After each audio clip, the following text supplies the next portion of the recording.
సభకు నమస్కారం.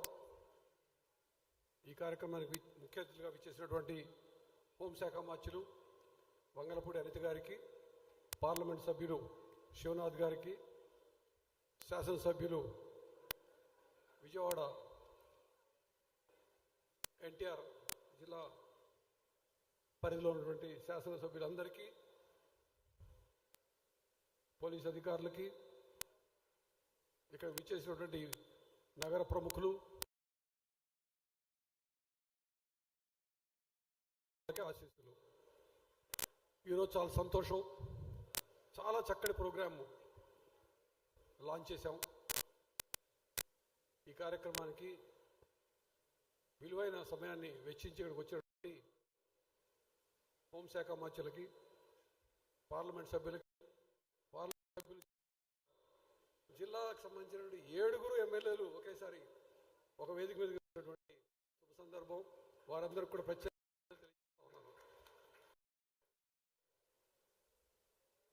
చాలా మంచి ఇనిషియేటివ్.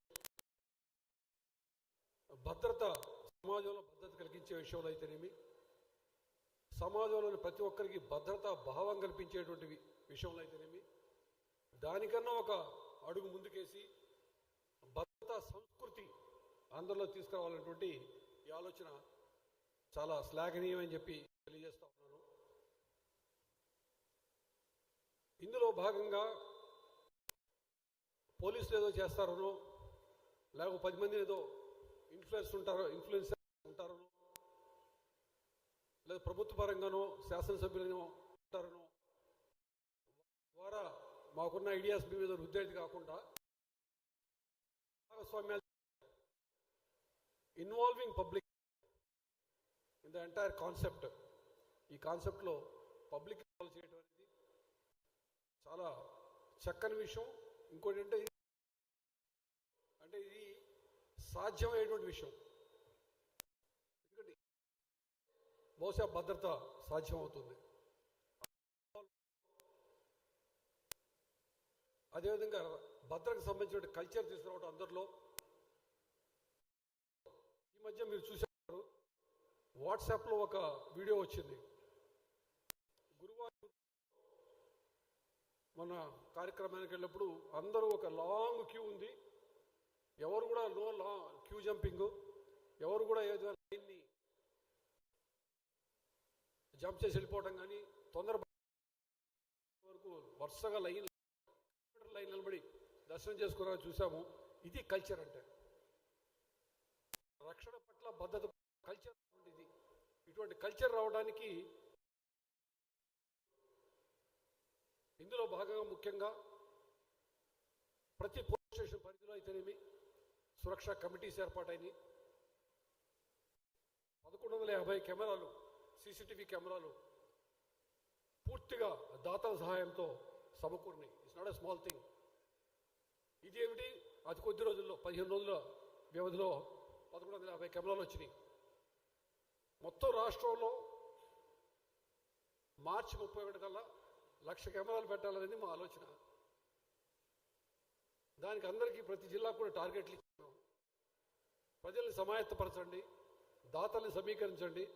మనకేది కూడా ధన రూపేణా వద్దు, వస్తు రూపేణా ఇన్ కైండ్ మాత్రమే తీసుకుందాం అని చెప్పడం జరిగింది.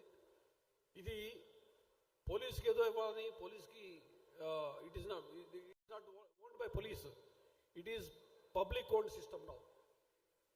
సో పబ్లిక్ వాళ్ళ ఏరియా కోసం, వాళ్ళ రక్షణ కోసం, వాళ్ళకి భద్రత కల్పించడం కోసం ఏర్పాటు చేసుకోవాల్సిందిగా కోరటం జరిగింది.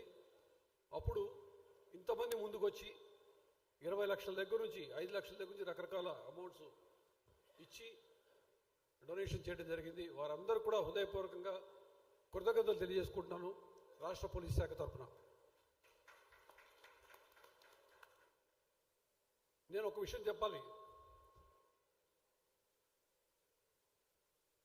ఇది చెప్పాల్సిన అవసరం ఉంది కాబట్టి చెప్తున్నా. I belong to 1989 batch. ఎందుకు చెప్తున్నా అంటే 89లో మేము అలా చేసాము, 90లో ఎట్లా చేసాము, 2000 ఎట్లా చేసాము, అట్లే చేస్తామంటే కుదరదు. అందుకోసం చెప్పాను. కాలానుగుణంగా పోలీసింగ్ కూడా మార్పులు రావాలి. గౌరవ ముఖ్యమంత్రి గారు ఒక స్లోగన్ చెప్తా ఉన్నారు. ఇప్పుడు కాదు, 14-19లో కూడా చెప్పారు ఆయన. Visible policing, invisible police. అంటే పోలీసింగ్ అనేది పోలీసు యొక్క పనితీరు కనిపించాల, పోలీసు అనేటువంటి వ్యక్తి కనిపించవలసిన అవసరం లేదు. So this is his concept, visible policing, invisible police అనేది. ఇది తేవడం కోసం మనకి సైంటిఫిక్ ఎయిడ్స్ అయితేనేమి టెక్నాలజీ విస్తృతంగా వాడుకోవాలి.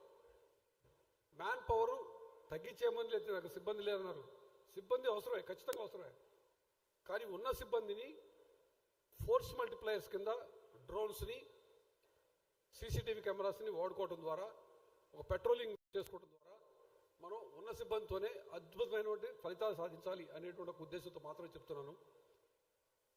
సో మంచి ఫలితాలు రావాలి అంటే కాలానుగుణంగా మనం కూడా మార్పులు జరగాల. అది పోలీసు యొక్క పనితీరు కావచ్చు, పోలీసు యొక్క నాలెడ్జ్ స్కిల్స్ కావచ్చు, యాటిట్యూడ్ కావచ్చు, ఎన్ని మార్పులు జరగాల. సో ఇవి జరగడం కోసం అనేక విధాలైనటువంటి ప్రయత్నాలు, ఇనిషియేటివ్స్ జరుగుతూ ఉన్నాయి. ఇందులో భాగంగా అస్త్రం అని చెప్పారు నాకు. అస్త్రం is basically an artificial intelligence tool. అస్త్రం అంటే ఏదో it's not a weapon, it's an artificial intelligence tool. ఇందాక ఎంపీ గారు కానీ చెప్పింది, ఎమ్మెల్యే గారికి వచ్చి చూపించామని చెప్పారు. ఎమ్మెల్యే గారికి చేసి చూపించారట. యాక్చువల్ లైవ్ చూపించారు. లైవ్ చూపిస్తే సాయంకాలం 6 గంటల సమయంలో బెంచ్ సర్కిల్లో ఎంత లాంగ్ డిస్టెన్స్ ఇంతకుముందు ఉండేది, ఇప్పుడు ఎంత తగ్గింది. ముఖ్యంగా మన గౌరవ ముఖ్యమంత్రి గారు ఇప్పుడు ఏం చెప్తారంటే, నేను అవసరమైతే 1 నిమిషం లేట్ అయినా పర్లేదు, ట్రాఫిక్ ఎక్కువ ఆపొద్దు అని చెప్తున్నారు. సో ఆ ట్రాఫిక్ అనే ఉద్దేశంతో అస్త్రం అనేది ఈ ఆర్టిఫిషియల్ ఇంటెలిజెన్స్ టూల్ వాడటం జరుగుతూ ఉంది. అద్భుతమైన రిజల్ట్స్ వస్తున్నాయి ఆల్రెడీ. ఇంకా దాన్ని మనం విస్తృతంగా వాడుకుంటూ, ఇన్ఫ్యాక్ట్ వాళ్ళతో రిలేటెడ్ ఇంటరాక్టర్ అని అడిగాను. థర్డ్ పార్టీ ఆడిట్ కూడా చేసి అసలు ఈ టూల్స్ ఎంతవరకు పనిచేస్తామో చూడాలని చెప్పడం జరిగింది. అది చేయడం ద్వారా ఖచ్చితంగా మనకి అద్భుతమైన రిజల్ట్స్ వస్తాయి. ఇక నేను ఎక్కువ చెప్పను. మన సిపి గారి చాలా విషయాలు తెలియజేశారు. ఎల్హెచ్ఎంఎస్ కల్చర్ పోయింది కొంతకాలం క్రితం. అంతకుముందు ఉండే చాలా బాగా అందరూ వాడుకునే వాళ్ళు ఎల్హెచ్ఎంఎస్ రిజిస్ట్రేషన్ చేసుకున్నారు, ప్రజలు వాడుకున్నారు. ఆ కల్చర్ పోయింది. సో మళ్ళీ దాన్ని రివైవ్ చేయాలా. ప్రతి ఒక్కటి, ఒక సీసీటీవీ కెమెరాలు కావచ్చు, లేకపోతే మాకున్నటువంటి అద్భుతమైన ఫింగర్ ప్రింట్ సిస్టమ్ కావచ్చు, ఎల్హెచ్ఎంఎస్ సిస్టమ్ కావచ్చు, బాడీ వ్యాన్ కెమెరాస్ కావచ్చు, ఇవన్నీ కూడా మళ్ళీ రివైవ్ చేసుకోవాల్సిన అవసరం ఉందని చెప్పి తెలియజేస్తా ఉన్నాను. ముఖ్యంగా సైబర్ క్రైమ్ విషయంలో, భద్రత కల్పించే విషయంలో, భద్రతతో పాటు సైబర్ క్రైమ్ ఇంతకుముందు కూడా చాలా పెద్ద ఇనిషియేటివ్ తీసుకున్నారు సైబర్ క్రైమ్ని నిరోధించడంలో. అది చేయాలని, అదేవిధంగా డ్రగ్ మెనేస్, మాదక ద్రవ్యాలు, గంజాయి రహిత రాష్ట్రంగా తయారు చేయడానికి అన్ని విధాలా కృషి చేయాలని చెప్పి కోరుతా ఉన్నాను. దీనికి సంబంధించి పబ్లిక్ని ఎక్కువ ఇన్వాల్వ్ చేసుకొని వారి ద్వారా రిజల్ట్స్ మనం తెచ్చుకోవాల్సిన అవసరం ఉంది.